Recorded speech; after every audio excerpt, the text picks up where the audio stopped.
With her shovel in hand, she roams the universe, exploring every land, no map, no reverse. Oh, dig a 420, curious Canuck. Answers on your mind, never getting stuck. Riding waves of stars through the cosmic sea, finding who we are in the galaxy. She's got questions to ask and a fire that won't die, unraveling each task under the sky. Oh, dig a 420, curious Canuck. Answers on your mind, never getting stuck.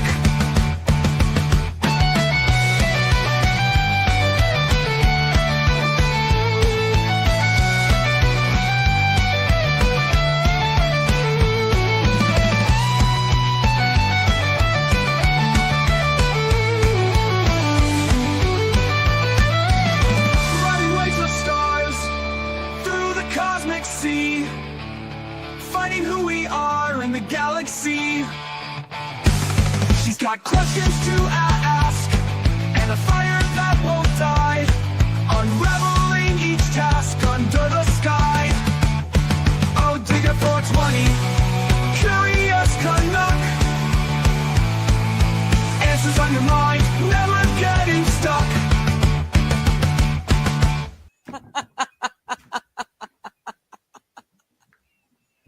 Because, you know. Good morning, people, or afternoon, I guess, for some of you.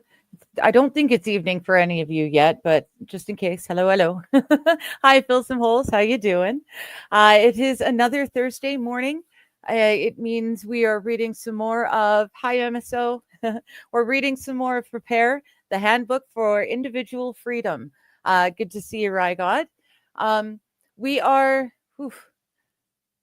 We're more than halfway through the book at this point. We've done the automatic gardening. If you were looking for that one in specific, it's its own standalone reading video that I did the other day. So that's great. You can go back, refer to it whenever you need when building your own automatic garden. In the meantime, we also went through building your spirituality and building your strong faith in whatever higher power you choose as your higher power. Talked about strengthening your relationships among your community. First and foremost, your immediate family members, those people that live with you in your home, so roommates or, whatever your situation is, strengthening those relationships and keeping them healthy and strong, so that when the shit hits the fan, you are ready for, whatever happens. You have a community already prepared, already strong, and working together before the shit hits the fan, because it's going to be a lot easier to do it right now when everything's still relatively okay, than waiting until the last minute. I talked about how the neighbors in my area here, there's 13 units, I think, 12 or 13, something like that. We all know each other. We have dinner together on the semi-regular basis, nearly weekly at points. Hi, King Kong. How you doing? Good to see you, Christine. Hello. So yeah, we know each other. We take care of each other's pets and house sit when we go out of town, stuff like that. Get together on a nice sunny afternoon when everyone's coming home, as people are coming home from work. We all get together in the common lawn area and just shoot the shit, enjoy each other. The neighbors were getting together last night for the Edmonton game. I was not able to go and do it after my stream. I just really needed to wind down, not wind up with the hockey game. But it looks like we won. So yay, Oilers.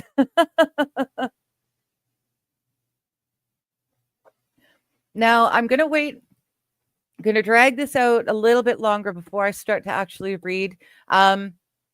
I see a few you are here already. Johnny is not going live today. He's taking a personal day. Uh, yes, I know they did. They kicked ass. They really kicked ass. Apparently, it's been a great game. This whole second round has been great games, every game. So yeah, I'm excited. I'm almost afraid to watch though because I don't want to jinx it. You know. So I'll watch the Leafs though. I would almost rather see the Stanley Cup be won by an American team than see it be won by the Leafs. I'm sorry to say it, but the Toronto Maple Leafs have always been, like rivals. The only bigger rival that Edmonton and Vancouver have in the NHL um, is the Calgary Flames. I think they would be the biggest rival, and then the Maple Leafs. Just in fan versus fan, we don't like you because you're a Leaf. uh yeah, I guess I would maybe. You know, I don't know, because I'd be okay. Worst case scenario, Las Vegas has a team now, and it doesn't matter that they don't know what ice is. And the only reason they've got a team is because they buy them from other countries and import them. They have to, yeah. It's a, eh, at least Florida knows what winter is, you know? Hello, Isaac Walmart. To the west, the Leafs represent the Eastern Power Base. Pretty much. Yeah, pretty much. Also, I originally it was when I was working on a career, I was hoping to break into Hollywood as a makeup artist. And I was working in Vancouver. It was Hollywood North.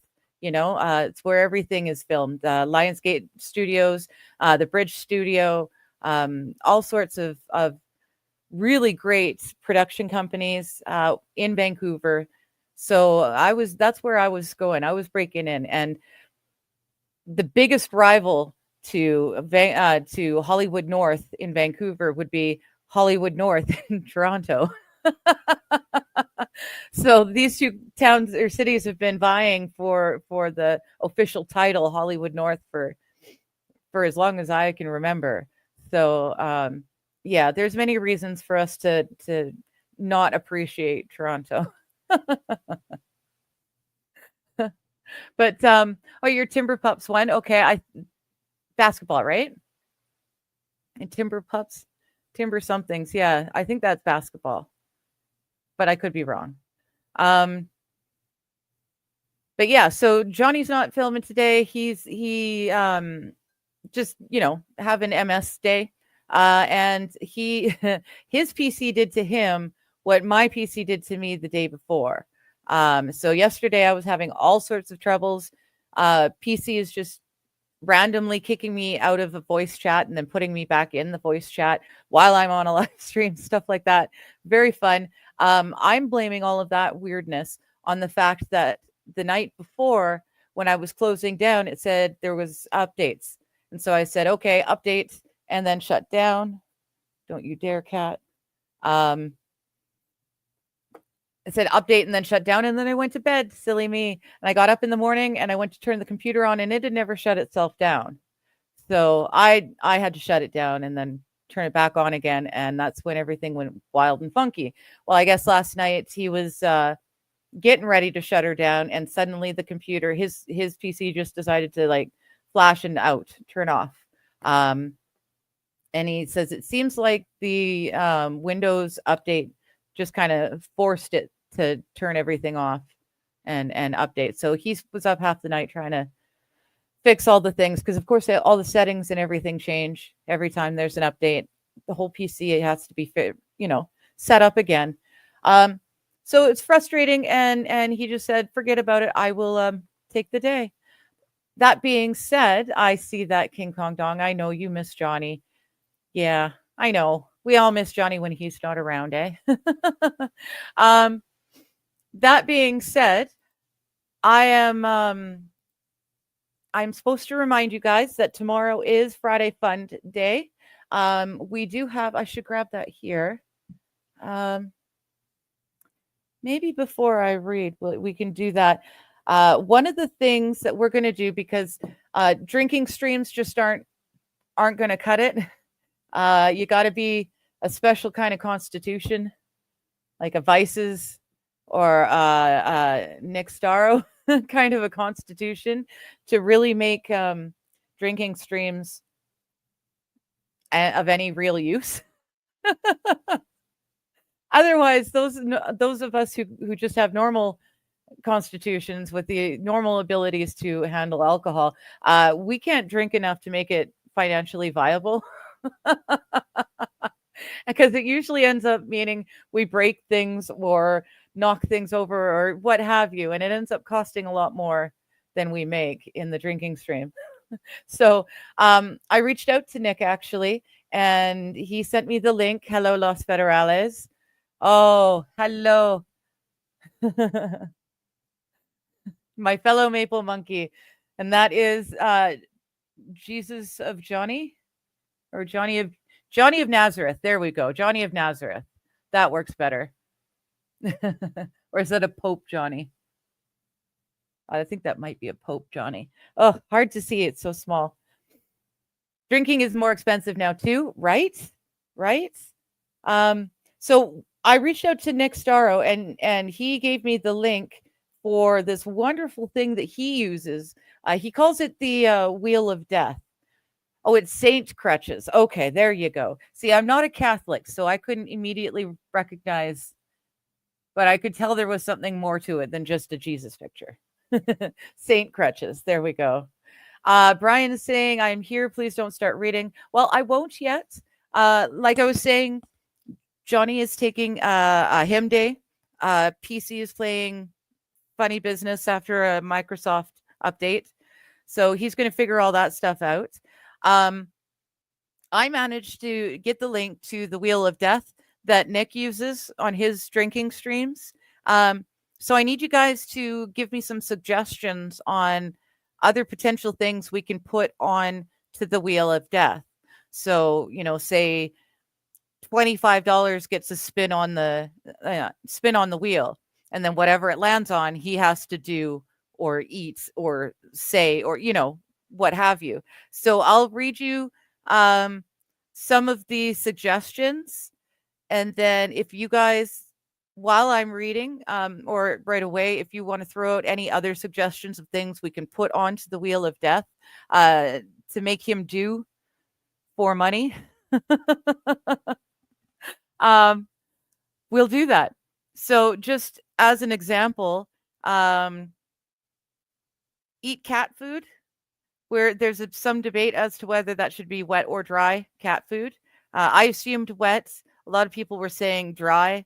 So that's just me. I'm mean. I think, twist my rubber arm, I could handle crunching on some dry kibble. I really don't want to put that wet food in my mouth. I really don't. I smell it 3 times a day. I don't want to eat that. No, thank you. Hello, Emma. So yes, no, he's not going to stream today. He's got the fundraiser stream tomorrow, and Microsoft update on his PC buggered with it. So he'll be here tomorrow. I'll be there with him tomorrow, fundraising.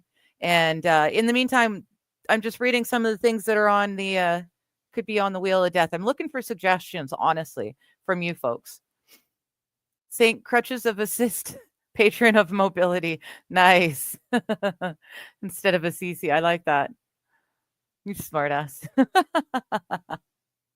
All right. So we've got eat cat food, sniff pits, paint your nails, pluck 2 eyebrow hairs, pluck a nose hair, share a foot pick.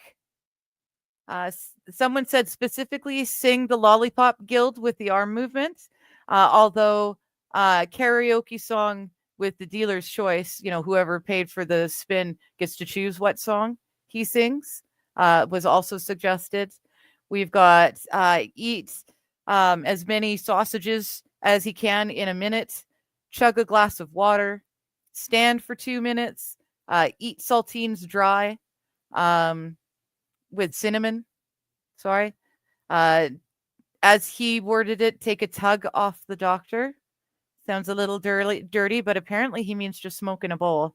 I don't know why he couldn't have said that instead of tugging on the doctor. That's a little iffy. Um, Shaving just one leg. Do the show wearing swim goggles for 20 minutes. Um, that sort of thing. So feel free if you think of anything that we could throw on there, just toss it in the chats and I will add it to it. Remove a screw from his wheelchair. Well, no, see, we don't want to actually harm the boy. Okay. There's no harm going to come to the boy. Some uncomfortableness and embarrassment, sure. But we don't want to actually hurt him. At the end of the stream, he has to go for a roll. Johnny unbuttons one at a time.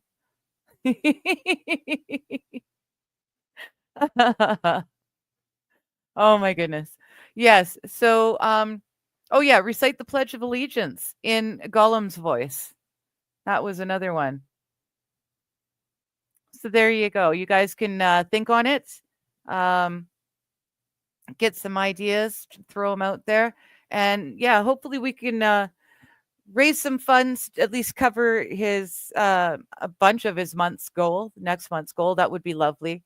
I know that we're going to be pushing the GoFundMe for him as well, which again, I should have the link somewhere, but I don't because Word doesn't work anymore. There was another Microsoft update, or no, it was going to Word 11 or Windows 11 is what did it for me. I went to Windows 11 and it put a bunch of updates for Word 15 into my Word file, and now none of it works at all. So I've got nowhere to write this stuff down. But we will be pushing the GoFundMe. Hopefully he'll get kind of like a comedic, a funny video to add to it sometime in the next week or two. So we'll really push that. He's basically the fundraiser is all about helping him get the money together and finding a place. Like a place that's wheelchair accessible is the big thing. Finding a place isn't so hard. Finding a place that'll work for him is a little bit more difficult. So that's what the fundraiser's for. The GoFundMe is for. Tomorrow's fundraiser is just the same monthly making money so he doesn't have to beg all month. So there you go.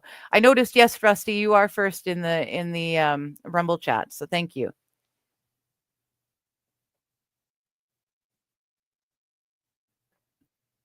They must be flushing the water lines here. I felt fine. I ate breakfast and everything. I filled up my water bottle and I drank about half of it. And all of a sudden, there's like acid reflux feeling. It's just absolutely awful. So I think they must be flushing the lines. I can actually smell like the chlorine type of smell. And that's even with the Brita filter the charcoal filter that's supposed to take all that smell and stuff out. So I'm going to have to stick to the juice I made yesterday or coffee. Anyways, that's about the long and the short of it. We've got the fundraiser tomorrow is going to be a lot of fun. He's taking the day off to make sure that the PC and all the update crap hasn't messed with his PC before he tries to do a fundraiser stream tomorrow. So he'll fix that. That would mean the gorilla milk spoiled.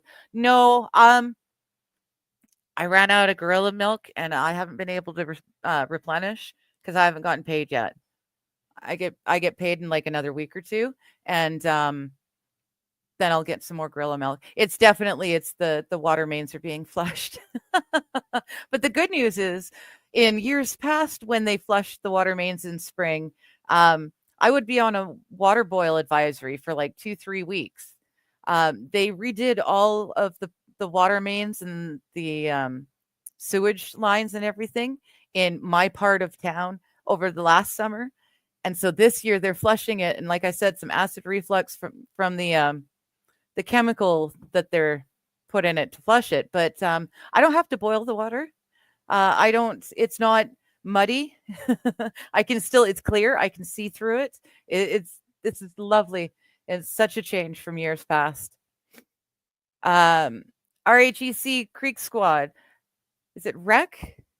To me, I'm seeing Rec, but that just might be my um not a I don't know. Where you mix up your letters. To me it looks like Rec Creek Squad. Good to see you. Who's Johnny? Johnny Crutches is a friend of mine. I stream with him twice a week and sometimes 3 times a week.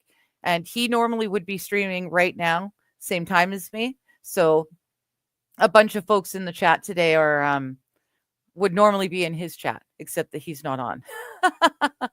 So they're here. He is doing a fundraiser. I'll be joining him tomorrow on Just Kidding LLC. I guess I could put that stuff in there. Let's see. Razor at Just Kidding LLC tomorrow at 11 a.m. PST. Join there. There we go. That works. I don't have city Jew water. My well is as pure as an artisan spring. See, Rusty, and a lot of people around me are on wells, but I live in the ghetto. I live literally just off of downtown, so I'm city water. But I know my folks' house when they owned it, they've moved, but they lived up there for a very long time, and it was well water, and it was lovely. It was so nice. King Kong says, I'd argue more than friends. That's true. Yes, we are more than friends. It's weird. You know, I'm an adult. I'm a boyfriend, you know. It just feels weird. That's for teenagers. But yes, more than friends. Brian's saying small molecules only get removed from the Brita Elite filters. I think those are blue. Okay, yeah, no, I've just got the regular Brita filter. It normally does the trick. But like I said, it's springtime. It's also it's the motorcyclist's favorite time of year around here. It's the Okanagan. It's beautiful. You can ride your bike anywhere. You can ride all day, all night, and just lovely roads. But because of that, every spring, the street sweepers are out, and it's that time of year. So all the motorcycle riders they're excited. They're pulling their bikes out, getting them ready to go, and reinsuring them for the summer and stuff. And the street sweepers are working their way all through town and working their way out through. I live in the ghetto, so they're doing us as well. It's very dangerous to walk around outside and breathe at the moment because there's so much particulate in the air. But it's worth it because once it all gets cleaned up, then it's beautiful springs and summer roads all the rest of the year. This is the place to be if you have a beautiful old car that you like to drive and you don't want to have damage to it. The Okanagan is just full of old, well, perfectly restored cars. Beautiful. The show and shines that we have around here, just phenomenal. Maybe I'll see. I've got the ability to use to stream away from home now. So maybe I'll go to the show and shine this year and take you guys on a tour, let you see some of the goodness that is the Okanagan cars. No, there aren't a lot of coloreds in my hood. It is definitely the ghetto. If BC in particular, we've got not as much Black people as we do Asian and Indian, both native and from India, as well as a bunch of us whites. And we're all broke ass because it costs an arm and a leg. It costs everything here costs more than it costs you guys to buy, but our money is worth less. So it's ridiculous. So yeah, my ghetto is mostly whites, Indians, and Indians, native Indians. See, sounds about what you expected. Yeah, yeah, it's BC. It's BC. This is not Chicago or Detroit. Um, yeah, we've got the what is it? Um, it's Tim Hortons for Pete's sakes. It's the double skin tone. 2 creams, 2 sugar in your coffee. That's roughly the skin tone that goes around here. We don't it's not a lot of black people in the interior of BC.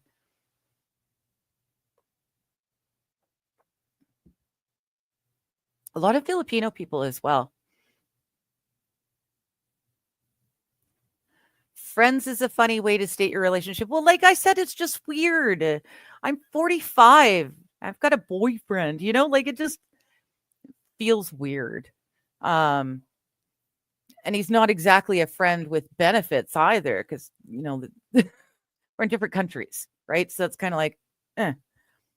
Um, no, I don't think there are many, if any, Mexicans.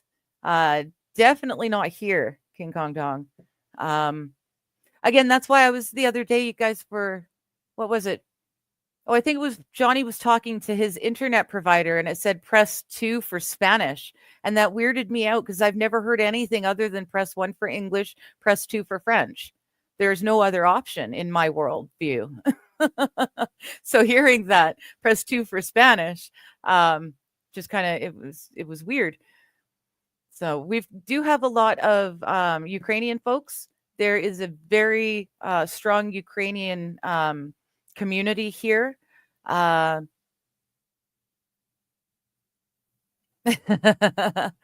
so yeah, it's a mixed bag here, but yeah, not a whole lot of black folks here. I don't know. Maybe it's just too cold. You know, there's a reason that black folks are so much darker. It's because they tend to be from places with a lot of sunshine, and they need the more melanin to protect their skin. Right? I'm way up north.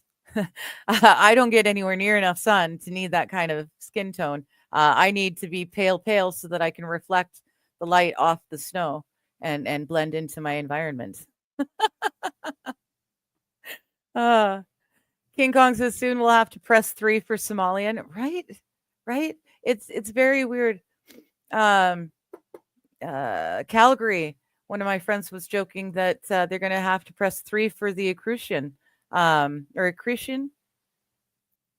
It's a teeny tiny little country, around near like Turkey and all of that area that's in under flux at the moment. Ecrucia, something like that. But there's a bunch of people from that country that have moved to Calgary. And the same thing, they brought their gang mentalities and all of their gang hatred um, with them to Calgary, and now they have huge gang fights. There's another group, I can't remember what the group's name was, but they have a community, like a weekend festival, a community festival thing for them. And the Crucians actually went last year and started beating everyone up at the festival, just beating on people. It became a huge, big street brawl. It was pretty wild. So yeah, they're going to need that press 3 for Crucian soon over there. Hello, Outlaw Nation CS. Raiders. They not like YouTube put it in. Not like us, maybe. Did I see a new country was declared in the Middle East after civil? No, I did not see that. I wonder. Yeah, I'll have to go and look that up. I wonder just where it's where it's been placed. And Minnesota has a cartel problem from Chicago from Mexico. Okay, you're kind of just the path through. I'm same here. Vancouver is a major port. Everything for the West Coast comes in there, and then oh, you don't believe in card reading? Oh, okay. I'm sorry. I was just trying to figure out what your avatar said. All right. Well, have a good day. Sorry, Outlaw. um, yeah, Vancouver's got a huge port, so everything comes into Vancouver, and then it gets put together in Vancouver, or else it gets shipped in its various parts throughout BC, the Okanagan, and even further in BC is very, very well known for being places where the different gangs have set up production lines, basically. Um, it's yeah, it's pretty bad. We got all sorts of drugs through here, and then there has been some gang activity off and on and throughout I mean, Surrey is always shooting people up, but it's mostly the Indians from India and the Hells Angels and oh shoot, starts with an S. There's another, they were kind of fighting it for a while back in the late 90s, early 2000s, but it's kind of settled down. I'm pretty sure the AHAs have got their handle on everything again. And then thank you, Brian. And then they've got whatever agreement they've got with the CCP, which allows the CCP to throw all the fentanyl in. I'm sure they're getting a cut out of it. Allegedly talking out my ass, do your own research, blah, blah, blah, blah, blah. The CCP is a wonderful, kind organization that does nothing wrong. And the Vancouver port is run by just the best of the best people. Yeah, there's no criminality at all being done out there. Anyways, it's been long enough. I've been babbling, so I think it is officially time to read, Brian. This is the time I'm going to start reading. So you want to either turn it off or brace yourself. All right.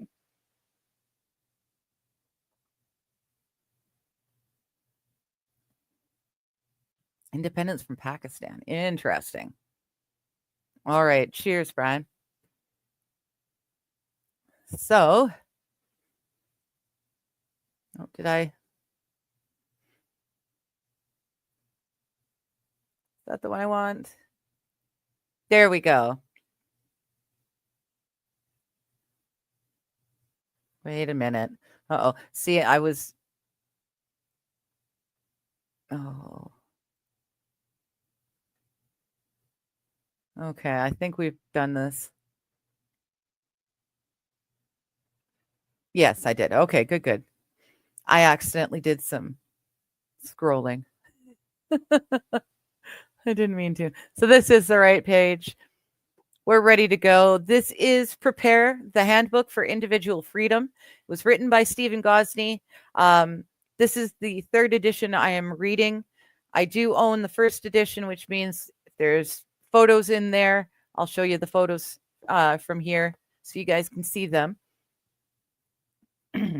So last we'd been talking about preparing for emergencies by building your family, your innermost community. Now we are looking at community connection. Your fellow citizens in your local area, because as close as you are with your family members, when a disaster hits and your family members live across the country, they're not going to be able to help you, or vice versa. You won't be able to help them. So you need to make sure that you've got strong connections to your local community. So when the shit does hit the fan, you've got people you can reach out to and rely on, and vice versa. They can rely on you. It helps everyone get through the emergency disasters a lot better. If you talk to anyone in North Carolina, it's just one thing after another. They cannot catch a break with these natural disasters. And because, there's tinfoil hat consideration that the natural disasters aren't so natural. So, that's neither here nor there. Either which way, they just get hit again and again and again. And we all saw how great a job FEMA did, which was absolutely sweet fuck all, sending electric chainsaws to communities that haven't had power for a month or more, putting up temporary housing units, but then not releasing any of them to anyone. So they're just sitting there. They've been sitting there for a year or more now, empty, sitting in beautiful little rows, neat and tidy rows, empty, and there are still folks who don't have homes and are living in tents. They spent the last year or more in a tent. Um, I'm sorry, I get a little bit peeved about this stuff. I've got a friend of mine who lives very near to, I always want to say Ashcroft, but it's not Ashcroft. That's near me. Ash something, very near to it. They've taken so much damage. Um, Rusty, I know it was just ridiculous. Electric chainsaws. I mean, just the fact that it's an electric chainsaw, it needs a power cord in the first place is kind of stupid, right? But then to send those ones to the towns that have no power, just it's just an extra kick to the teeth that they really don't need. So FEMA is absolutely useless, and I really do hope that Trump just closes them right down. Asheville, thank you. Yeah, Ashcroft is right near me, but it's Asheville in North Carolina. Yeah, he lives just outside of Asheville. He's an older dude. He's got himself, his dog, and his 2 cats. They survived, and his house survived, thank God. The house next door to him didn't. The whole family's gone. They haven't been found yet. And that was in the hurricane. And they've since had, floods and fires and, talking about biblical. So, yeah, you can't rely on daddy government, because when the emergency actually happens, you're going to realize that daddy government doesn't give a flying fuck about you. So if you don't know your neighbors, if you don't know the locals in your town, if you don't know where you're supposed to go in time of emergency, what the arrangements are and the locations, because like I live in the middle of forest fire area. So we've got permanently allocated zones and buildings that people are to go to when they're being not evicted, but evacuated. When you're getting told to get the fuck out because the fire's coming. We've got buildings that are set aside already all year round. We know exactly where to go and what to do. People know what their jobs are in the moment. When you volunteer, you know where you're to go. As soon as you hear about the fires, you know where you got to go and what you got to do. That's the community. That's the town taking care of itself. Because daddy government isn't. If daddy government did its job or allowed us to do our job, fire prevention throughout the year would mean that these forest fires wouldn't be an issue. But we're not allowed to do fire prevention because they passed laws to make sure that we're not doing it. So, that's another rant for another day. So the point is, get to know the locals in your own community, because they're going to be the ones who are with you in the thick of it when the shit hits the fan. So that's what we're talking about. Fallen says, I challenge Johnny to a race. Whoever gets to Digger first wins. I don't know if that's very fair. Right, God says, what's my tattoo mean? Looks cool. It's hard to show. It says, don't panic. And then it's a semicolon and 42. So don't panic was on the front of the Hitchhiker's Guide to the Galaxy. The semicolon is like a symbol for someone who has faced suicide and come out the other end. Instead of making it a period and choosing suicide, you got through it, you got past it. So that's what the semicolon means. And then 42 is the meaning of life, love, and everything. So, it makes me smile, which is why I got it. When I'm feeling really, really shitty, I can look at that and feel a little better. Thank you. All right. Preparing for emergencies by building your community. Community connection is an often overlooked part of preparing for disaster. The only sure bulwark of continuing liberty is a government strong enough to protect the interests of the people, and a people strong enough and well enough informed to maintain its sovereign control over the government. That was Franklin Delano Roosevelt. We often hear the slogan, get involved. But what does that mean? Better to say prepare. Preparing for an emergency is not an individual act. We need each other. Getting to know and get along with your neighbors is a good thing. Developing relationships can be helpful, if not critical, in times of emergency. Put some purpose behind your community actions. This does not mean that charity is not part of what fulfills us, but make sure that the cause you spend your precious time on is worthy of that commitment. The opportunity to do good is a gift. Look for opportunities to help others in your immediate environment. Can you mentor others in areas in which you are strong? Can you teach children to read in your local school? Perhaps you can provide a listening ear to someone in need. In Daytona Beach, like many jurisdictions, we have a large homeless population. I am often approached by these people seeking money, but under cover of saying they are hungry. My rule is never to hand over cash that can be used for drugs, but also never turn down a request for food.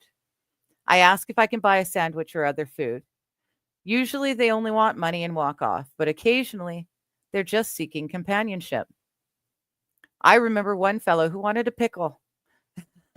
After handing over the pickle and some crackers, we talked about life on the streets for about 20 minutes. It was a rare perspective that gave me insight into his tough life. By devoting our efforts towards lifting others up, we gain personal satisfaction that cannot be obtained by simply serving our own ego. Our family devotes our charitable time to our church. Faith-based community organizations have the advantage over many local community organizations in that you will know there is an underlying agreement on the unifying mission to which your fellow volunteers are committed. Our church maintains a food bank. Neighborhood food banks can help you get to know more people in your community and build a support network while also giving you insights into food distribution and storage. Our church also runs a thrift shop. This is a good outlet for replaced stuff you have upgraded within your home. Share information about emergencies and preparedness with your family, friends, and community. Establishing communication channels with your network, such as a group text or email chain, helps you stay connected and informed during an emergency.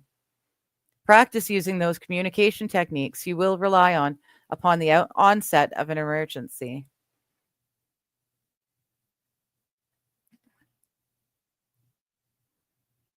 The greatest asset anyone can have is a natural gas generator. And if natural gas isn't available, propane. Fossil fuels are the lifeblood. Sorry, libtards. Yep.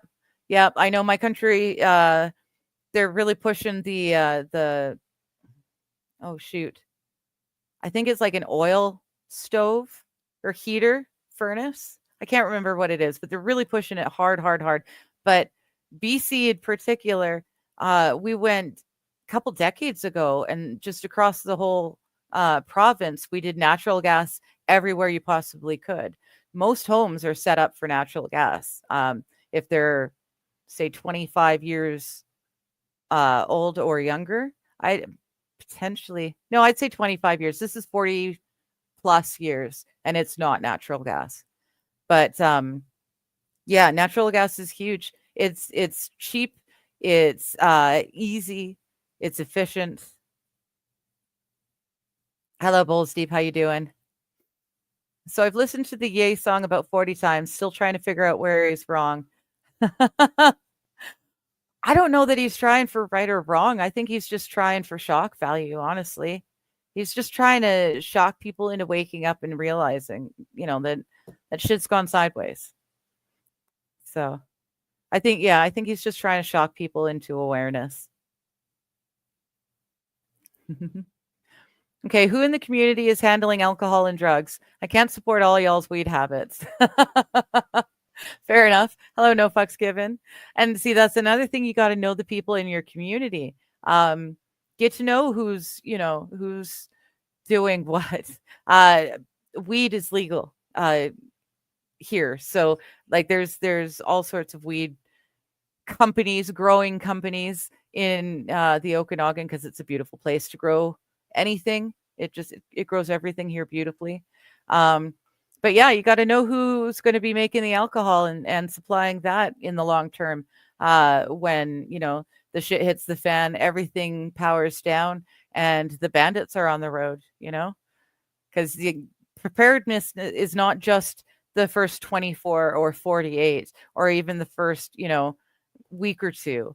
We're talking about 3 months in, there's still no power. Anyone who's prepared is probably running towards the end of their stock, their supplies. Now the bandits are on the road. Now you're starting to see people using generators uh, and shifting them around so that they can't be stolen, right? Because most people won't have the generators, so you're gonna. It's all a big thing, and we humans are evil. So if we don't have what we need, we'll take it by force if we have to, right? That's human nature. Um, so you've got to prepare for being prepared at that time as well. Um, I've I've got to stock up on a few things that are a little bit lower than I would like, but for the most part, I've this house enclosed will help me. Me and the cats will stay healthy and fine as long as we have working water. For we could probably get 3 months, but after that, I'm gonna have to start, going out and finding stuff. So, what do you do when that time comes?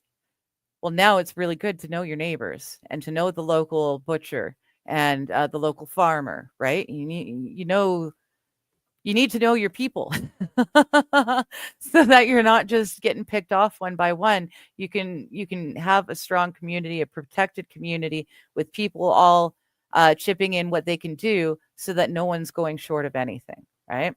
So get to know your neighbors, get to know your if you belong to a gym or a community garden or what have you, make friends with the people in your community. Make connections. You don't have to be best buds with them, but make connections with them. Get to know them. So when the time comes, you can help each other out. You're going to need it. Yeah, natural gas is the cleanest burning. Um, Rusty's saying, I park my diesel pickup at EV charging stations and let her idle while I go inside. Waiting for someone to argue with me when there's literally a diesel generator running. Yeah, I know. I know. They built quite a few of those charging stations in BC because, of course, we're liberal, we're woke, you know, but I'm just waiting because when they're not in use regularly and they're not being serviced regularly, the amount of power running through those stations, um, there's going to be trouble. I mean, when the little lithium ion battery on the powered scooters, when one of those batteries blew up and ended up taking out a whole half of a hotel in downtown Vancouver, like the whole front chunk was just taken out, gone from the little lithium battery. Just imagine what happens when we've got like a bus. The buses are parked for overnight when they're not running, but they're all lithium batteries and something goes off. What happens when some dickhead who wants to save the environment thinks it's a good idea to take out one of those charging stations? There's, there's an awful lot of power running there. So I'm that's something I'm concerned about when one of the dipshits is going to go and attack one of those charging stations.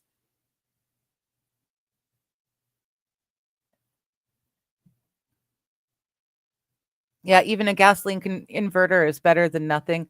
Can keep your freezer from an all-out thaw.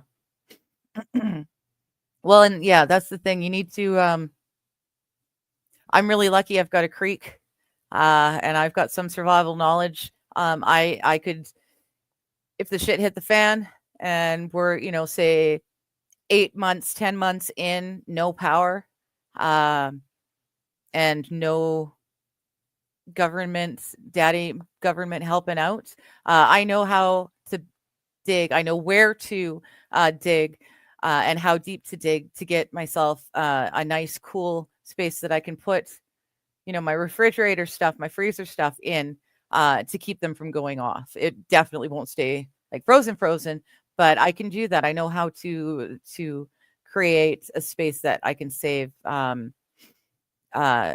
fresh foods like milk and stuff, um, instead of just sitting them out and hoping, crossing my fingers.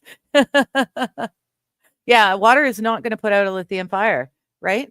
It's and how many small town fire stations have the special, because I know there's a special solution that you can spray on it that will control a lithium fire, but it's special, it's expensive, and how many small town fire stations are going to have even one jug of it? Uh, know what happens when you've got an entire Tesla dealership burning. It's not going to do much, right? So, yeah, thankfully we got beaches all over the place here, so hopefully we've got enough sand we could smother it if need be. But yeah, Rygod, I don't know. The WEF is not the only one out there, but yeah, as far as the globalist agenda is concerned, I think we're too far gone. I don't think we can avoid it. At this point now we need to fight to make it as free as possible. you know, because the way they've got planned, where all of us here right now, we're just the peons, we're the slaves, we're going to do the shit work that no they don't want to do. That's all we're going to be good for.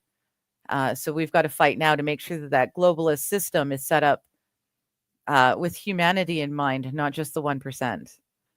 So I kind of, so it depends. I don't know. I sway back and forth, but in some ways, I'm kind of thinking that Trump's trying to do that, is stick it to the globalist agenda.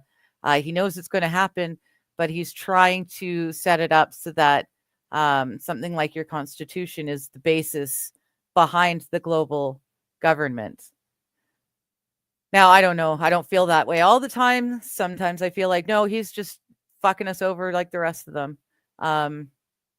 But he is probably the only one who has any chance of implementing safety things like that to stop them from turning us all into slaves. So, anyways, make friends with your local people. Make friends with your farmer, your butcher. Make friends with your distilleries. Or start making your own booze. Start making it now so you can get the bugs out before you need to rely on it.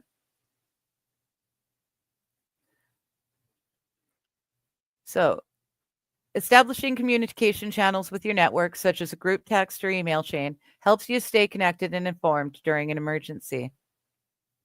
Practice using those communication techniques. Practice using the communication techniques you will rely on upon the outset of an emergency. What happens when the grid goes down and intelligent and hardworking white-collar workers are out of a job? There are whole strategies in the prepper community about using trade as a tool for survival. Some suggest stocking extra food and supplies for the wider community.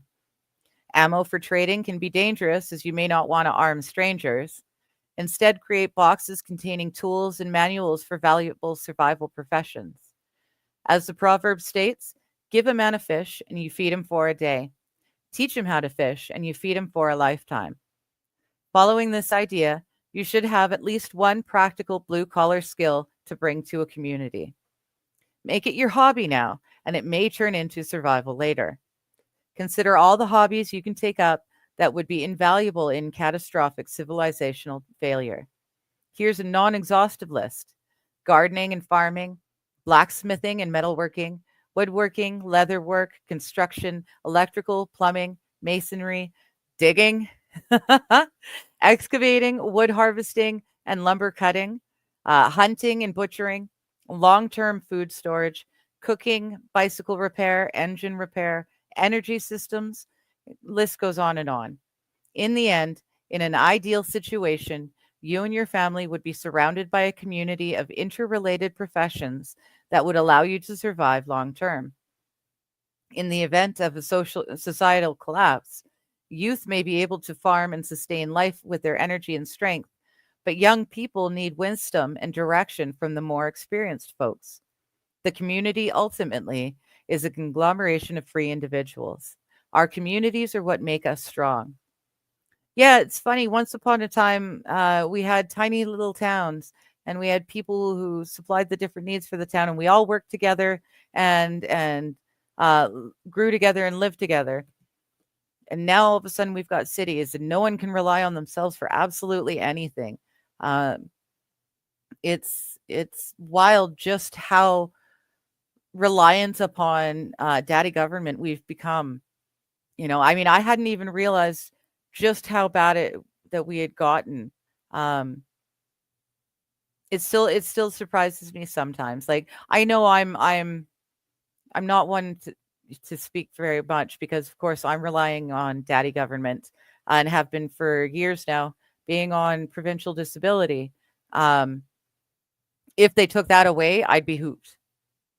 Uh, easy peasy. If they took that away, I would be hooped. As it is, I'm blessed. Um, I was able to find this place a decade ago.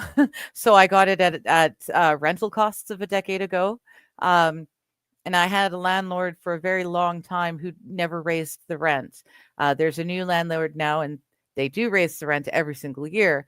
But because it started so low, I've got so cheap a rent. I couldn't afford to leave this place. If I moved from here and had to move anywhere else, the amount of money I get on disability would not afford me a place on my own. At 46 years old, I would have to find a roommate, and I would be with a roommate for the rest of my life. Um, it's not a pretty idea. The basement suite below me, which is literally what you see here, and a bathroom, is going right now. I think he's paying I know he's paying at least $1,200 a month for just this living room kitchen space. I've got this living room kitchen space as well as a bathroom and an almost bedroom. It's a little bit smaller, so it can't have a door on it, but it is a separate space for my bed and my clothes. And I've got all of that for $750, I think, a month. So yeah, I am really, really lucky with the space that I have right now. And if I had to move, I wouldn't be able to live on my own anymore. It's just too expensive. So I know I'm very blessed.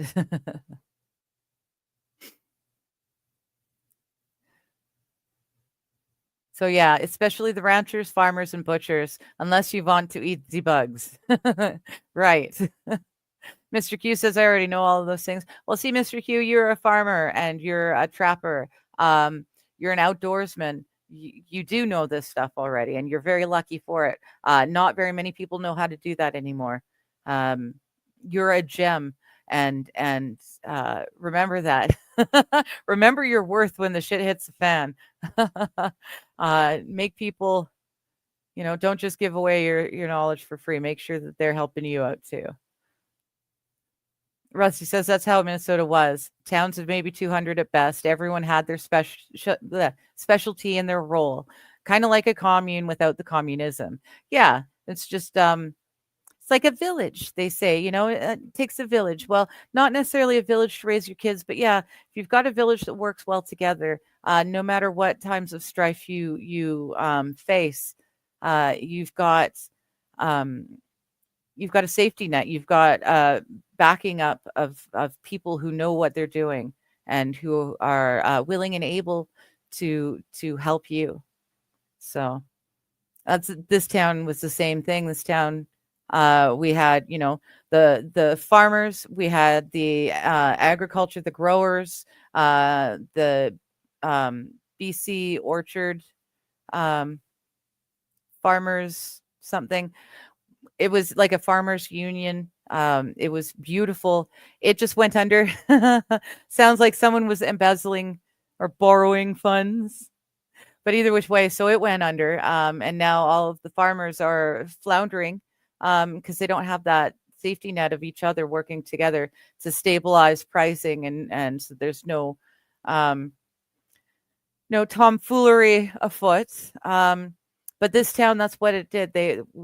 Everyone had a specific job or thing, and all together it worked. And you could lose one or maybe two of them, okay, but the city really relied on each other, especially during like my town is very proud of our veterans from both World War One and Two. Um, and this town was stretched to its limits many times through things like the world wars. But because of its tight knit community, it's survived and thrived. Not all of the little cities in BC were able to do that. So it really is, start learning blue collar stuff now, if for no other reason than to be able to help yourself. But it will be a good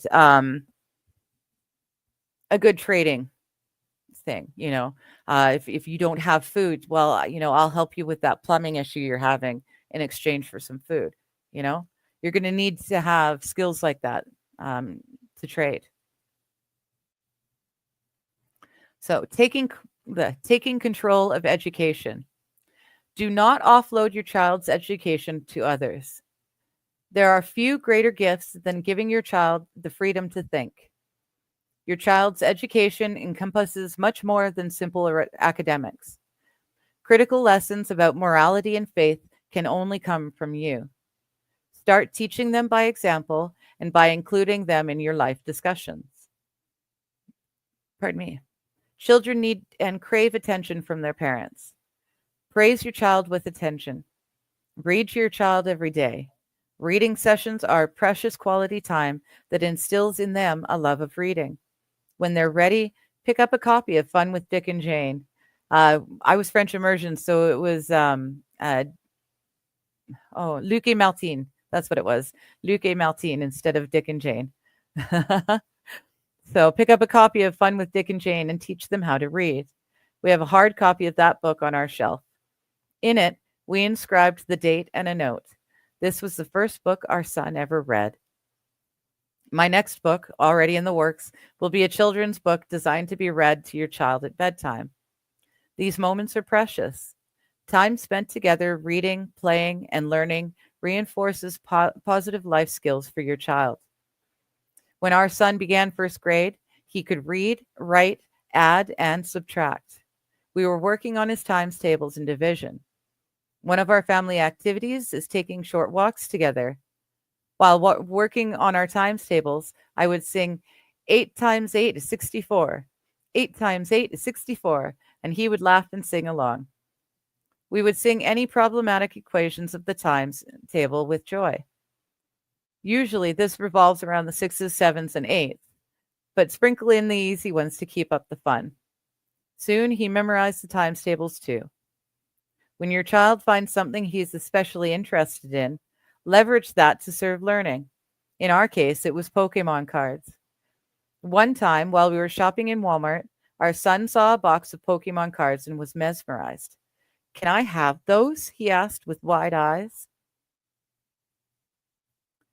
As a parent on a budget, the first reaction would usually be, "No way, you don't need that junk." But a light bulb went off.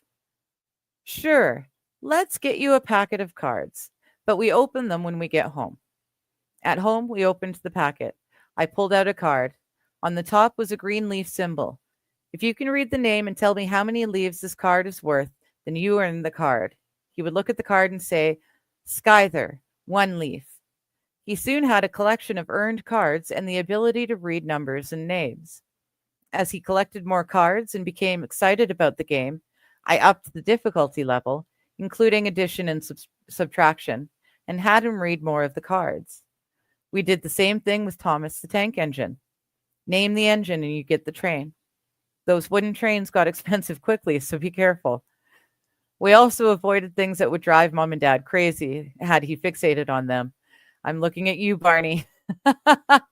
Your sanity must also be protected.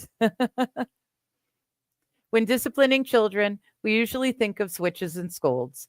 Unless it's dangerous, overreaction is a sign that you want to assert dominance and control over your child. not that you are trying to correct and guide behavior. Consider disciplining your child with inattention as an option. If a child says something outrageous, think about just letting it pass. Keep going with whatever chore occupies you at the time. Your silence and inaction will be noticed. If the child repeats the bad behavior, keep going. Winning this battle the first few times it is fought will pay big dividends in the future, but it is a test of wills. You are the adult. If the bad behavior keeps escalating and shows no sign of abating, turn to the child with rapt attention and disapproval. Look directly into their eyes and place them in timeout. Once in timeout, say something like, "You will sit here for 5 minutes. When I return, I will ask you why you are here." Leave the child alone and put a 5 minutes on a timer. When it goes off, reapproach the child and ask them if they are ready to explain why they are in a timeout. This may take several time periods of various lengths. The more willful the child, the longer this way of teaching will take. But you're the adult. Just deep breath and keep on with it, because it does pay off. It is so very, very hard and so frustrating, especially if the child is yelling and screaming at the top of their lungs and just, melting down, and they just won't stop melting down. It can be very frustrating, and it, can be very easy for you to just want to just yourself, right? But you have to have patience. You have to take a deep breath. You have to talk to them calmly and clearly, and you have to make sure that they are able to verbalize to you why they are where they are, what it was that they did wrong, why it was wrong, and why they won't do it again. It's the hardest training that you'll ever have with a child, but keep your patience, keep it up. It does work. It does. You just got to be patient, and it's very hard to do. I know. I don't have any kids of my own, but I have helped. I was babysitting from, before I hit double digits. I've worked in daycares. I have been live-in nanny for a few families. I've been around all sorts of kids, from brand newborns through their toddlers, early teens. I get it, and I've been there. And some kids are easy peasy, and some kids are not. But it's the ones that are not easy. They need that patience, that time. But I tell you, those are the ones that bring you the most blessing, I guess, is the best way. You just have to stick with it. So, like you was saying, when the timer goes off, approach the child, ask them if they're ready to explain while they're in timeout, or why they are in timeout. They need to be able to explain to you why they are in timeout, so that you know that they understand what it was that they did wrong. Because if they just think I was bad or I did bad, they're not going to learn anything from it, you know? So you have to make sure that they understand why they're in this position, so that they can understand what it was that they did wrong, and they can understand how not to do it again. This may take several time periods of various lengths. You can shorten it as you go. What matters is that you are not rewarding the bad behavior with your attention. Go about your business. Eventually, the goal is for the child to explain what they did wrong. At that point, tell them that you love them and provide a future reward for good behavior. When dad finishes dinner, we will read the Peanuts book together, Then follow through with your promise. That's the other thing. You need to follow through. You need to follow through with your punishment, and you need to follow through with your promises, your praise. That's huge. Hiya, Bishop. How you doing? Yeah, they fucked all of them with the COVID fuckery. Although that same COVID fuckery built a really strong community too. At least here in the Okanagan, there is a group that was formed at the beginning of the COVID BS that still exists today. people who did not bow down and did not take the shots, and people who were fired for not taking their shots, and lists of businesses that did not require their employees to take them, that sort of thing. Well, that same group is still up and running. It's still a good, strong community, and we're still helping each other, get through the day to day. And it's a stronger community because they're all people of the same um, basic moral system and strength of will to stand up against the tyranny, whether you thought you could win or not. We all had the balls to stand up to it, and that's a good community of folks to have. I know I can rely on them a lot more than I can rely on the government. So make your friends. Fallen's asking me how many cats I have because one cat would only last me a day. How are you making it 3 months? I have 2 cats. They're on special food because the older one, Boo, she needs special food. She can't process carbs. So dry food is almost all carbs. Made her really sick and fat, and yeah, not fun. But I have to, because she needs special food and because I'm on disability, there's only one kind of food that I can afford. And I buy it in huge, huge lots. Like an order just came in yesterday. So it'll be delivered today. Over 300 cans of cat food. So we're good.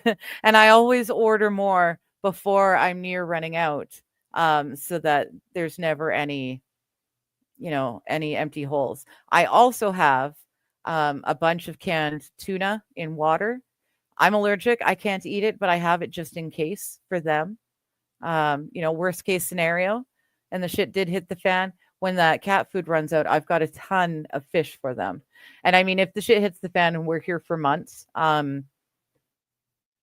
they're going to be going outside to hunt for some food themselves anyways. They can be catching themselves fish in the creek and that sort of thing.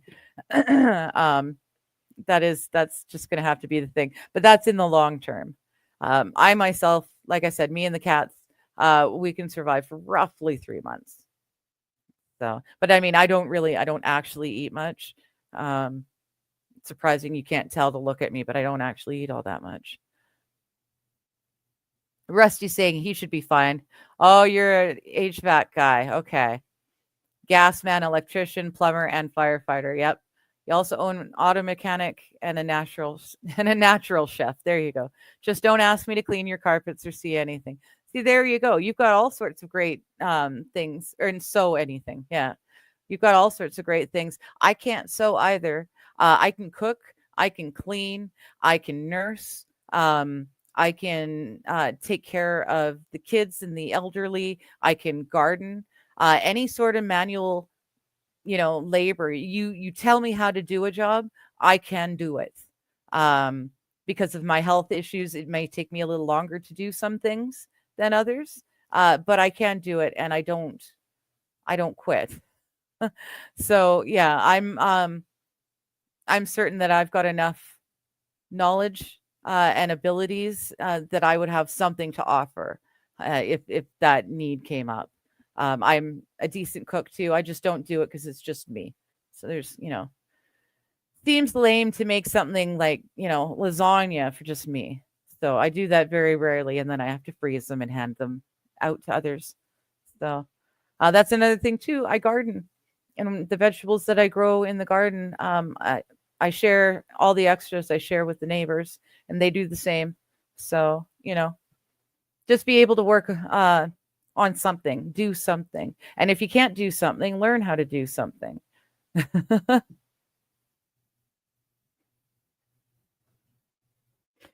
Rusty. So I just needed a simple $5 timer this whole time. My fuck. I know. It sounds easier than it is. And like I said, you got a willful child. It's really going to test your patience as well. But it was the best. It's funny that that's the the tip that Steve gave, because that was the best results I ever got when taking care of kids, was the, ignore them. And if they just won't stop, then you put them in the corner, you give them their timeout, and then you make sure before they leave the timeout, they have to be able to tell you why they're in the timeout, what they did wrong, and what they shouldn't do next time. Right? So um, it's interesting that Steve knows that trick too. I learned it a lot later in my child caring for her time.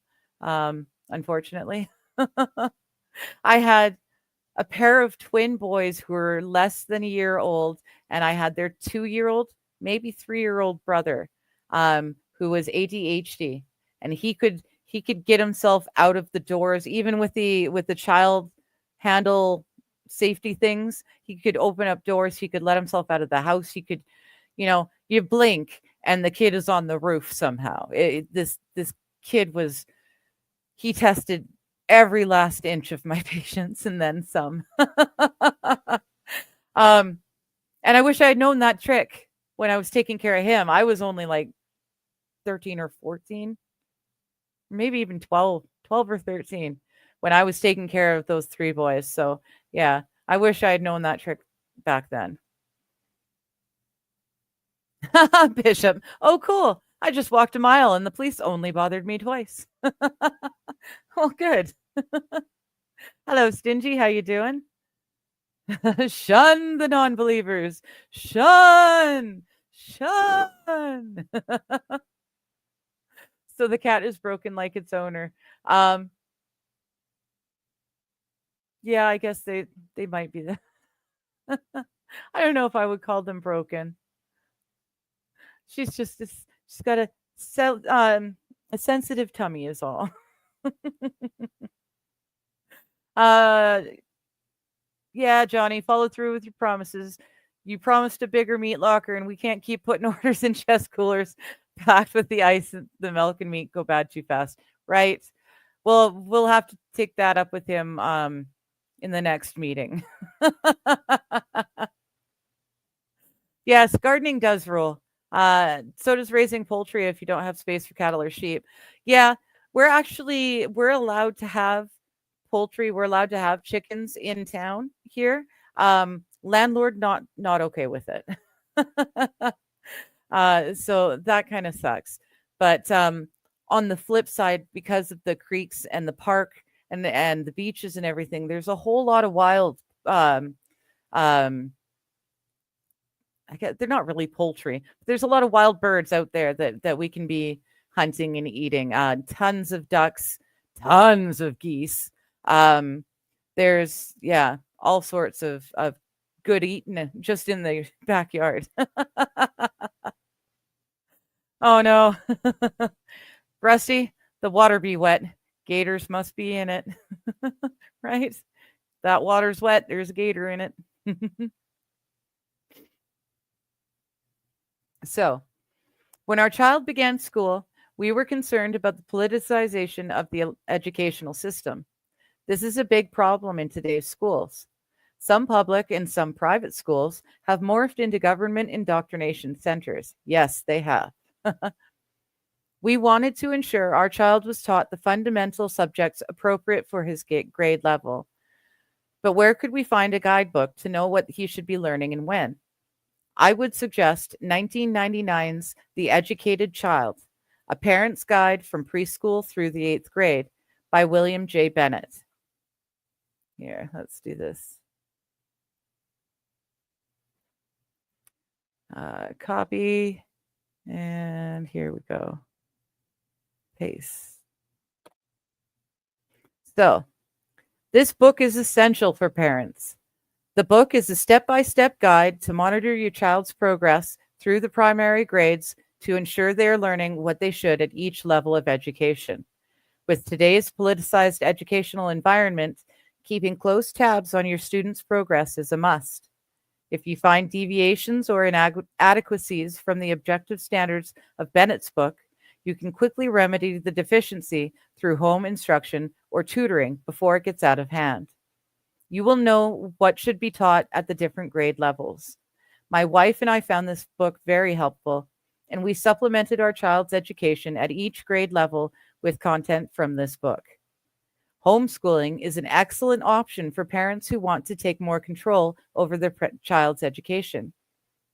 When people think of homeschooling, they imagine mounds of work with one parent having to devote full time to preparing syllabi and coursework.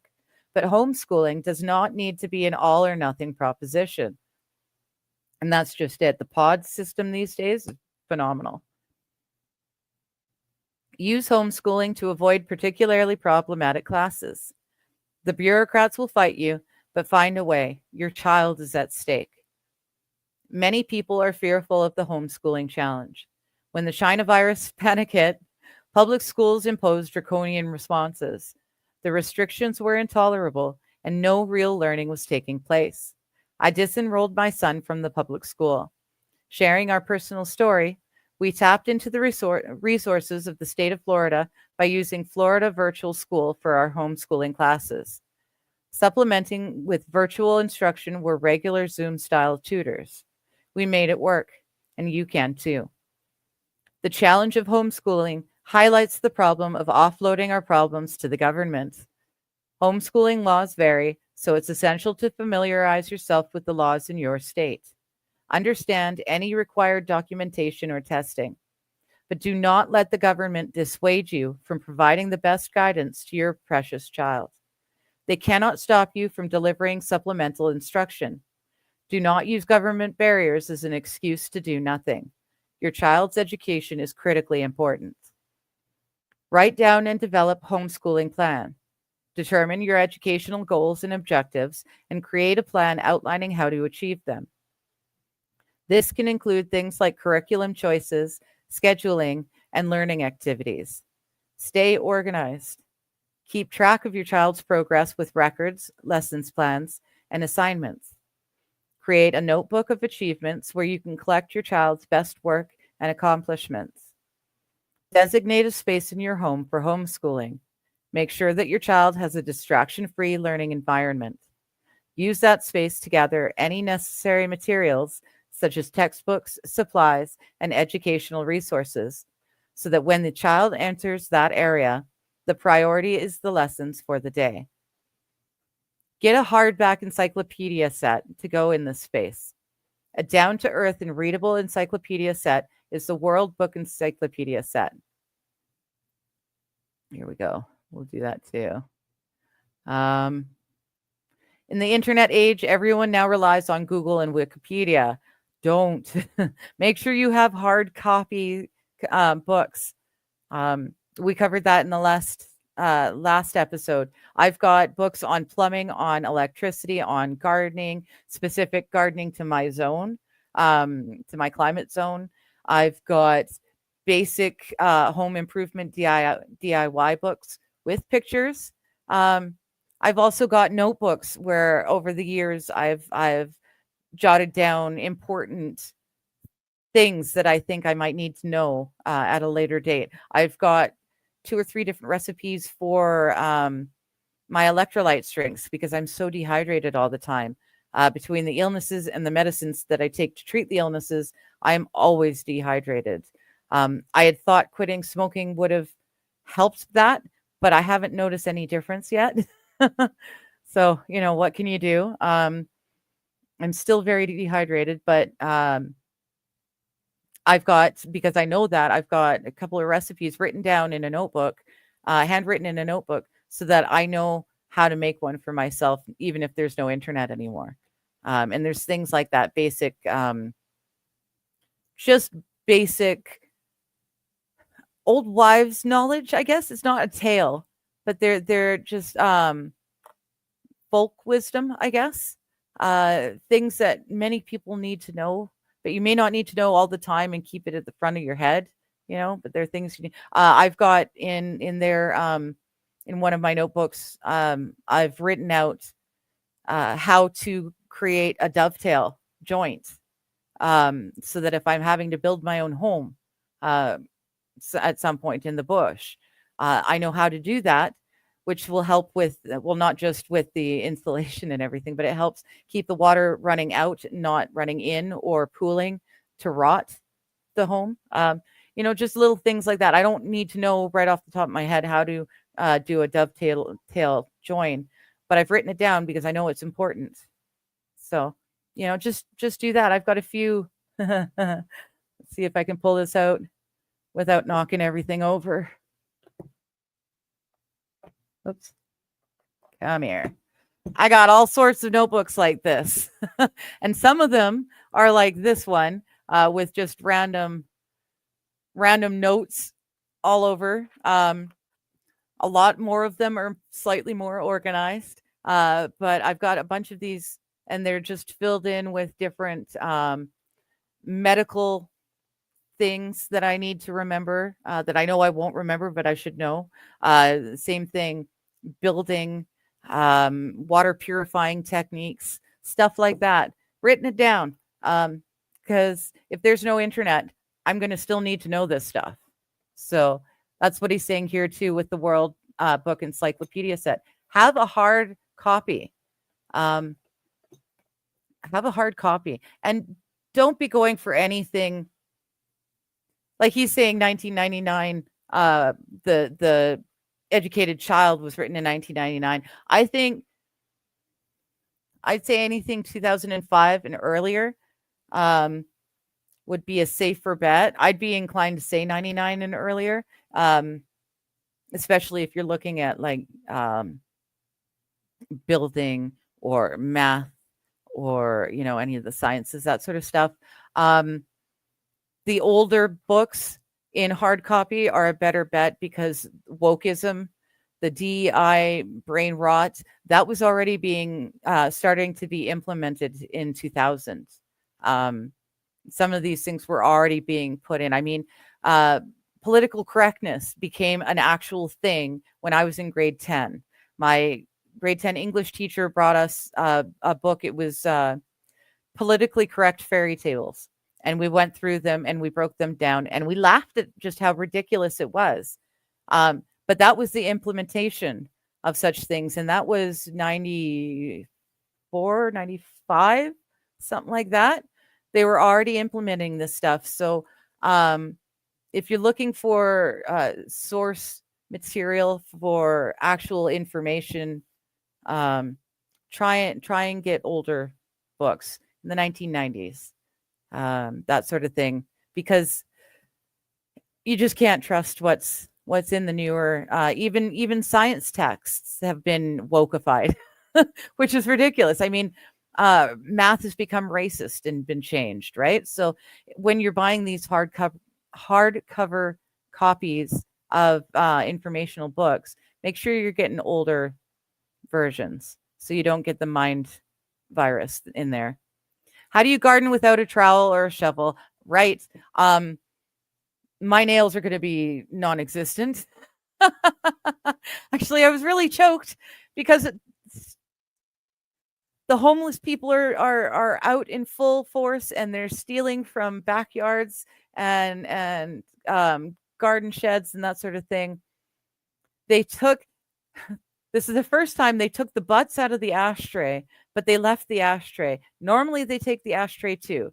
So when I first noticed, I'm like, oh, they took the butts, but they left the ashtray. Yay. And then I realized that they had taken my, I had my little gardening gear and greenhouse lid things and stuff in a plastic garbage bag tied to my barbecue. And they decided they'd take that too. So unfortunately, some of my trowels and I'm thinking one of my fertilizers, because I can't find it, were in there and they took them too. So I'm rather disappointed. But my favorite trowel, my favorite little hand screwy thing, I don't know what to call it, but I had that on the stair. Well, I don't know why I brought them in, but for whatever reason I did bring them in. So I still have those. There is a community, like the complex that I live in, there's a shovel that we all share. There's a rake that we all share. There's a straw broom that we all share and snow shovels that we share. So thankfully I've got something. Hello, Sam Gloves. How you doing? You like gloves? Okay.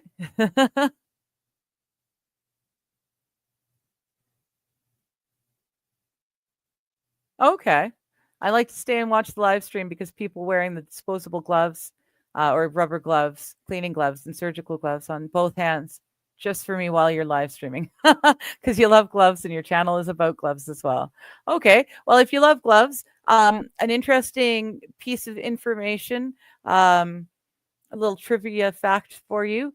If you have a box of the blue latex gloves, um, you can distill them down and make it into the false grape flavor that you use in like grape pop and grape candies and stuff. You can make that grape flavoring from just breaking down the blue latex gloves. Of course, there's a chemical thing that you have to do. Um, but yeah, blue latex gloves will make the grape flavorings. There you go for your gloves. So, in the internet age, everyone now relies on Google and Wikipedia. The young people today think they know everything because of their little mobile phone. However, the corruption of every media source has dramatically impacted the repositories of information. Many articles are edited for political correctness and can be changed by unknown editors. Hard copies are not subject to such manipulations. They have the added benefit of being available when the power is out. Get in an older encyclopedia that is minimally ideologically corrupted. There you go. See, I try to stay away from anything post 1992. More advanced encyclopedias exist, such as the pre 2000 encyclopedia set, the new Encyclopedia Britannica complete 32 volume set, 15th Platinum Edition, 1990, which is what Steve's family has.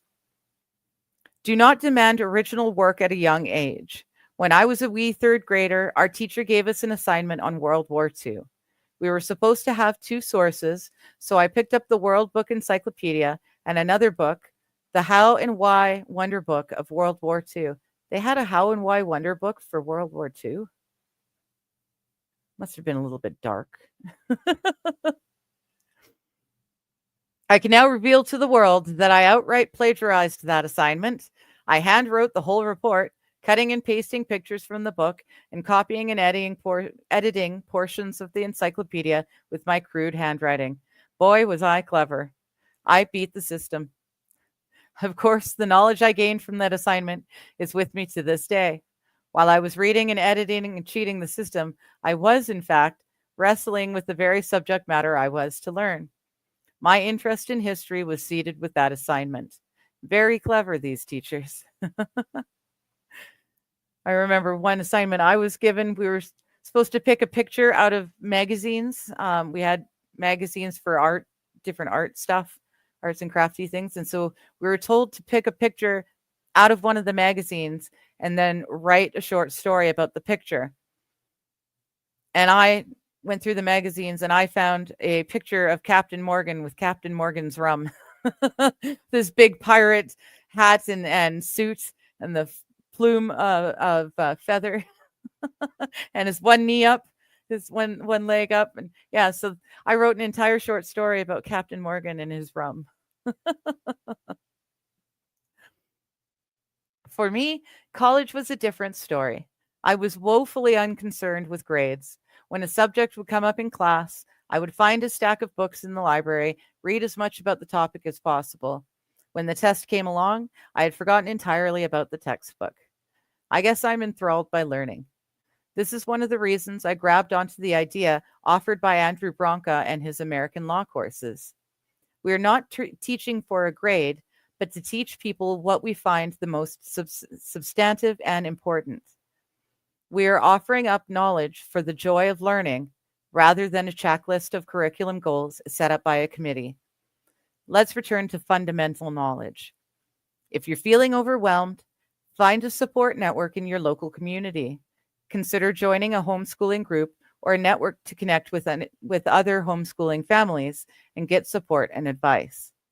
My buddy Nick, you know who you are, teaches constitutional law concepts to his children's homeschooling group. As a lawyer, Nick contributes his knowledge, expertise, and generous proboscis to the community effort of schooling the town's children. The time you have is precious, Spend it on what is important.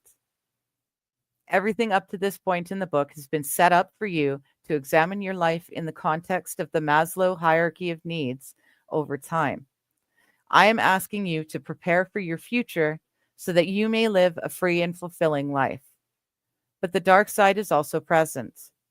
Preparing involves contemplating future dark possibilities and measuring their likelihood against the large spectrum of future scenarios. But how can we respond to these challenges if we cannot imagine them? That is the subject of the next part. All right. Well, we've only been going for an hour and a half, but we're starting part 4, The Edge of the Abyss. And I would rather not just dig into it for like 20 minutes and then have to stop. So I think I'm going to call the stream here for today. And next Thursday, we'll start part 4 from scratch. That way we don't have to like try and remember what we just learned last week for this week, you know? So Mr. Q says, my sister still has a set of encyclopedias that belong to my grandparents, right? I have got, just 1 second. I'll go get it.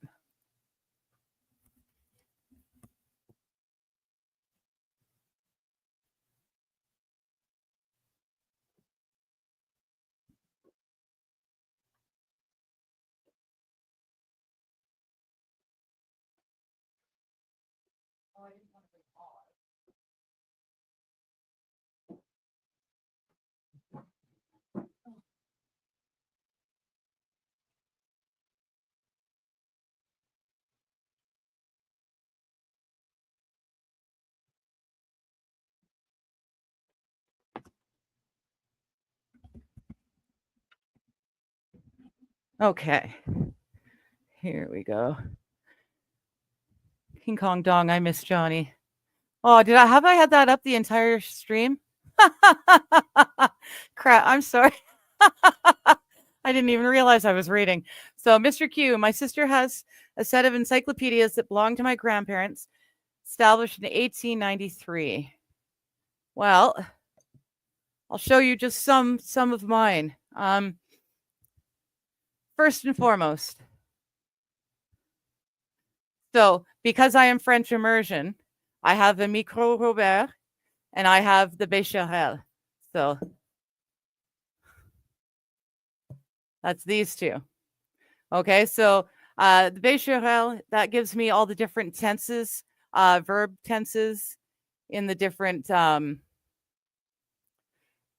French is so very more involved. They've got more different tenses, not just future, past, and present. You know, they've got a lot more. And then Micro Robert is the dictionary. Oh. And apparently I have a Netgear Resource CD version 2.0. 2012. Yeah, that's old. 2012. Wow. All right. Well, we'll just put it back in there. Why not? So that's my French stuff. Then I've got Roget's Thesaurus and the Harrop's paperback French English dictionary. Okay. Oh, somehow I clicked button there. So, and then I've got the French English dictionary and the thesaurus. Then Reader's Digest is a wonderful, wonderful place, and they had brilliant books back in the day. Boo, stay, don't, boo, go. Go, go, go, go, go, go, go, go, go, go, go. Thank you. I speak frog. Yeah, I know. So there we go. Illustrated Guide to Gardening. This is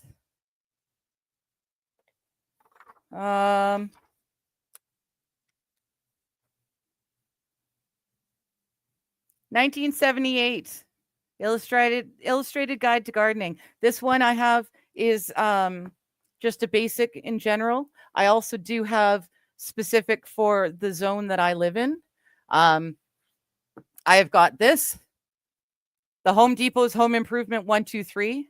There's thousands of little projects and stuff that they teach you how to do. And then that way, you don't need to pay someone to do the things that you should be able to do. I've got the Handyman Complete Guide to Home Maintenance. As you can tell, this one's much, much older. And then the one that made me get up in the first place, I've got the New Lexicon, Webster's Dictionary of the English Language, Encyclopedic Edition. And this is from 1988. So no indoctrination in any of these books.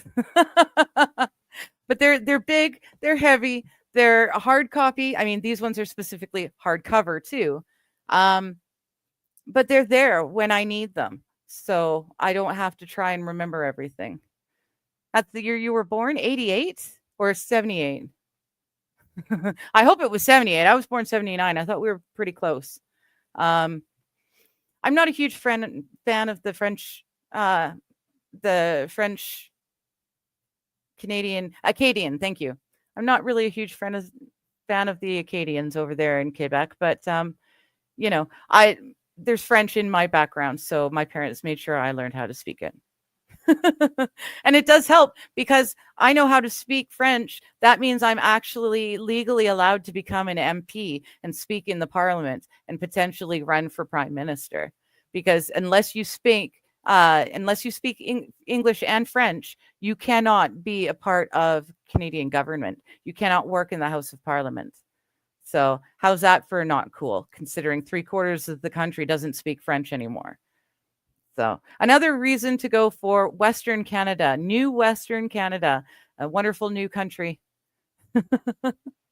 But anyways, so that's what I'm talking about. That's what Steve's talking about. Get yourself hard copy covers of real information, real knowledge on things you're going to need to know how to do, like a toilet, or even better, how to make a toilet that you can then recycle the stuff and use it as fertilizer.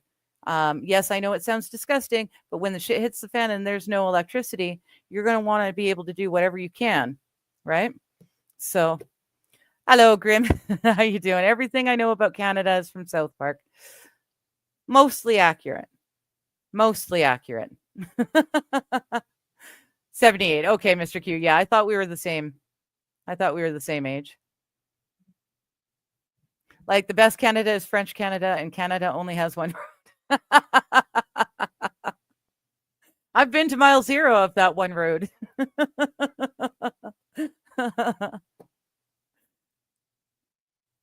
Yeah, we're France French. We were Vikings, Norway. Family stopped off in France for a short period of time, a few decades, maybe a generation or two, and then kept moving to the New World. So yeah, we don't have any Acadian in us, but yeah, we're real French. Anyways, I will leave it there. I will be back. It's 12. 1, 2, 3, 4. I've got 3 hours and 15 minutes, and then I will be back, and it will be chatting with chat. So talking with you guys about whatever topic you want to talk about. So I will see you in a few. I will see you in a few hours. German and Scandinavian. There you go. I got no German in me either. I got a weak chin. But yeah, I will see you guys in a few hours at 4 p.m. Pacific Standard Time. You can do your maths, adding or subtracting, and I'll talk to you then. Bye. Change from day to day. Science, art, or history's play. No path to twisted, no trail too thin. She dives right in where to begin.